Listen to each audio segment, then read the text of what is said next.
जहरीले cup syrup पर बड़ा अपडेट। किन राज्यों ने कोल्ड ड्रिंक पर लगाया बैन? बच्चों की मौत के बाद अब आगे क्या? मध्य प्रदेश और राजस्थान में जहरीले कप सिरप से बच्चों की मौत के बाद देश भर में हाहाकार मचा हुआ है। लोगों का गुस्सा चरम पर है।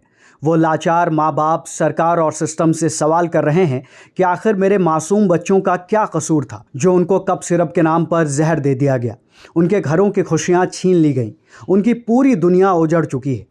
अब जाकर सरकार और पूरा तंत्र एक्टिव हुआ है। मध्य प्रदेश में जिस कोल्ड ड्रिंक कप सिरप से करीब 20 बच्चों की मौत हुई है, उसे कई राज्यों में बैन कर दिया गया है। राजस्थान में भी कार्रवाई की गई है। इसके अलावा भी कई कप सिरप हैं जिन पर बैन लगाया गया है। तो आज हम आपको बताएंगे कि किन किन राज्यों में इन कप सिरप पर बैन लगाया गया है और कौन से वो जहरीले कप सिरप हैं जिनसे आपको बच के रहना चाहिए।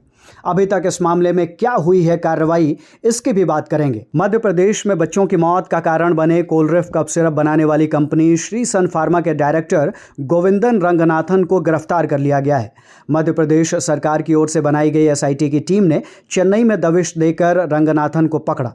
एसआईटी ने कंपनी से महत्वपूर्ण दस्तावेज, दवाओं के नमूने और प्रोडक्शन रिकॉर्ड भी जब्त किए हैं। रंगनाथन पर 20,000 रुपए का इनाम था। वो अपनी पत्नी के साथ कई दिनों से फरार चल रहा था। अब बात करते हैं कि कौन कौन से ऐसे राज्य हैं जहां पर इस मामले में कार्रवाई की गई है। मध्य प्रदेश में मासूम बच्चों की मौत ने पूरे देश को झकझोर दिया। जांच में सामने आया कि मौतें कोल्ड ड्रिंक कप सिरप से हुई हैं, जिसमें 48% से अधिक डाइथिलीन ग्लाइकॉल यानी डीईजी पाया गया। ये एक औद्योगिक केमिकल है जो शरीर में जाकर लीवर और किडनी को बर्बाद कर देता है। यह सिरप श्री सन फार्मास्यूटिकल्स नाम की कंपनी बनाती थी, जो तमिलनाडु के कांचीपुरम में एक जर्जर बिल्डिंग से 14 साल से काम कर रही थी। बच्चों की मौत के बाद तमिलनाडु के औषधि अधिकारियों ने छापेमारी की, फैक्ट्री को सील किया और कंपनी को उत्पादन रोकने का आदेश दिया।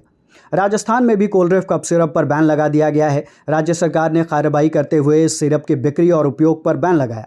साथ ही राज्य के औषधि विभाग ने सभी मेडिकल स्टोरों को निर्देश दिया कि कोल्ड ड्रिंक सिरप के स्टॉक को तुरंत वापस करें। गुजरात, 2 कंपनियों के सिरप में भी जहर। मध्य प्रदेश में जांच के दौरान सामने आया कि गुजरात की 2 कंपनियों रिलाइफ सिरप और रेस्पी फ्रेश टीआर सिरप में भी खतरनाक मात्रा में डीईजी और एथिलीन ग्लाइकॉल यानी ईजी पाया गया। छिंदवाड़ा से लिए गए 19 सैंपल में इन दोनों दवाओं में मिलावट की पुष्टि हुई। इसके बाद मध्य प्रदेश सरकार ने इन सिरप की बिक्री और स्टॉक पर बैन लगाया और गुजरात सरकार को जांच के लिए पत्र लिखा। अब गुजरात में भी फार्मा यूनिट्स का निरीक्षण चल रहा है। तमिलनाडु, फैक्ट्री पर ताला और लाइसेंस निलंबित। तमिलनाडु के औषधि नियंत्रण विभाग ने श्री सन फार्मा की जांच के बाद 3 अक्टूबर को आदेश जारी किया कि कंपनी अब दवाओं का निर्माण, बिक्री या वितरण नहीं कर सकती।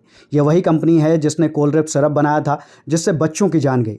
लैब रिपोर्ट में डीईजी की उच्च मात्रा मिलने के बाद राज्य सरकार ने लाइसेंस निलंबित कर दिया और परिसर को सील कर दिया। केरल और तेलंगाना, सतर्कता और पब्लिक अलर्ट। राजस्थान और मध्य प्रदेश में बच्चों की मौत के बाद दक्षिण भारत के राज्यों में भी सतर्कता बढ़ाई गई है। तेलंगाना के ड्रग कंट्रोल एडमिनिस्ट्रेशन ने कोल्ड ड्रिंक सिरप पर public alert stop use notice जारी किया। उन्होंने लोगों से कहा कि यह सिरप तुरंत बंद करें क्योंकि इसमें डीईजी की मिलावट पाई गई है।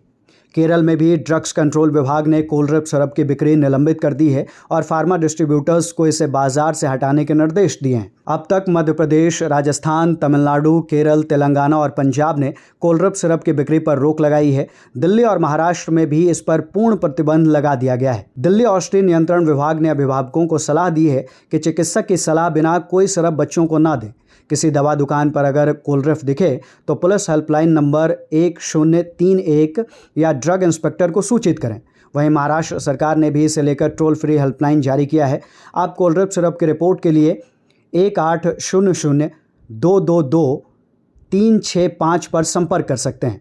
उधर कई राज्यों में कोल्ड ड्रिंक कप सिरप को लेकर जांच चल रही है। भारत में जहरीले कप सिरप का ये कोई पहला मामला नहीं है, लेकिन हर बार रिपोर्ट, जांच और बैन के बाद सब कुछ ठंडा पड़ जाता है। ऐसे में देखना होगा कि इस बार सरकार उन कंपनियों पर सख्त एक्शन लेती है या नहीं। आपकी राय इस पूरे मामले को लेकर क्या है, हमें कमेंट करके बताएं। वीडियो अच्छी लगी हो तो इसे लाइक करें, शेयर करें और चैनल को सब्सक्राइब जरूर कर लें। धन्यवाद।